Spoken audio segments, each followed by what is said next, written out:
Pernahkah Anda mendengar kisah ganjil ini? Katanya, iblis punya cucu, dan cucu itu menyembah Allah. Lalu diceritakan, si iblis marah, kecewa, bahkan disebut-sebut dikhianati oleh darah dagingnya sendiri. Sebagian orang menyebutnya kisah penuh hikmah. Sebagian lagi menyebarkannya sebagai pelajaran bahwa hidayah bisa datang kepada siapapun, bahkan cucunya iblis. Tapi tahukah Anda, tidak ada satupun ayat Al-Quran, tidak ada satupun hadits sahih, tidak ada satupun riwayat yang dapat dijadikan hujah dalam Islam yang menyebutkan kisah ini sebagai kebenaran.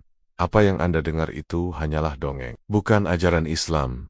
Ia tidak punya landasan syar'i, tidak berasal dari wahyu, tidak dikenal dalam sanad. Cerita tentang iblis dikhianati oleh cucunya tidak muncul dalam literatur Islam yang otentik. Ia tidak dikenal dalam kitab-kitab hadis seperti Sahih Bukhari, Muslim, Abu Dawud, atau lainnya. Bahkan dalam tafsir-tafsir besar seperti tafsir Ibnu Jarir, tafsir Al-Qurtubi, atau tafsir Ibnu Katsir, tidak pernah disebutkan kisah semacam ini. Sumber dari kisah ini biasanya adalah buku-buku berisi dongeng gaib tanpa sanad, kisah-kisah Israeliat yang bersumber dari Yahudi dan Nasrani, atau tulisan sebagian tokoh tasawuf ekstrem yang gemar menggunakan simbolisme dan kisah alegoris untuk menyampaikan pesan batin. Tapi ini bukan persoalan gaya bahasa. Ini persoalan akidah, karena saat kisah fiktif dijadikan sumber keimanan, umat perlahan diseret keluar dari jalur wahyu. Cerita ini berbahaya. Pertama, karena mengaburkan posisi iblis dalam Islam. Iblis dalam Islam adalah makhluk terlaknat, musuh manusia yang nyata sejak awal penciptaan Adam. Allah berfirman, sesungguhnya syaitan itu adalah musuh bagimu, maka jadikanlah ia musuhmu. Bagaimana mungkin umat Islam digiring untuk bersimpati pada iblis yang kehilangan cucu salehnya? Ini bukan hikmah. Ini racun yang dibungkus kalimat indah. Kedua, kisah ini membiasakan umat menerima dongeng spiritual yang tidak berdasar. Ketika umat terbiasa disuapi cerita yang menyentuh tapi tanpa dalil, mereka akan kehilangan nalar kritis dalam beragama. Agama akhirnya menjadi lahan dongeng, bukan tempat bernaungnya ilmu. Ketiga, kisah semacam ini menjadi celah bagi ide-ide menyimpang untuk menyusup bahwa iblis juga bisa diuji, bahwa kegelapan memiliki sisi terang, bahwa dalam diri iblis ada secercah harapan yang tidak dimengerti manusia. Bukankah ini narasi yang sering muncul dalam filsafat gelap atau pemikiran batiniah sesat? Islam tidak membenarkan semua itu. Islam tegas, iblis adalah kafir, terlaknat, dijauhkan dari rahmat Allah, dan setiap makhluk yang beriman tidak akan pernah simpati kepada iblis. Ulama sejak dahulu telah memperingatkan bahaya kisah-kisah seperti ini. Imam Malik rahimahullah pernah berkata, barang siapa yang mencari agama ini melalui kisah-kisah dan dongeng,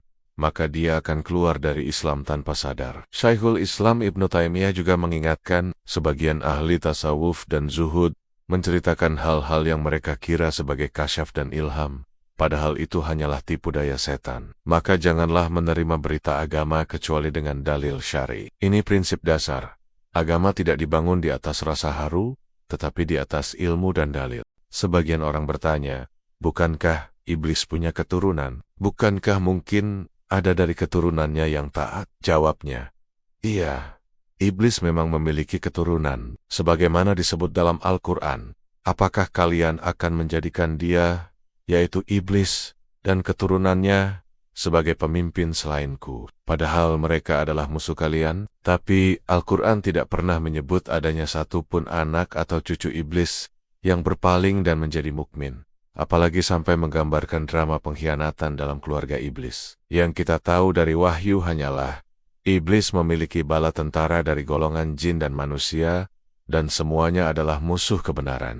Kalau ada jin yang beriman, itu bukan karena dia cucu iblis yang tobat. Itu karena dia jin yang mendapat hidayah sebagaimana disebut dalam surat Al-Jin.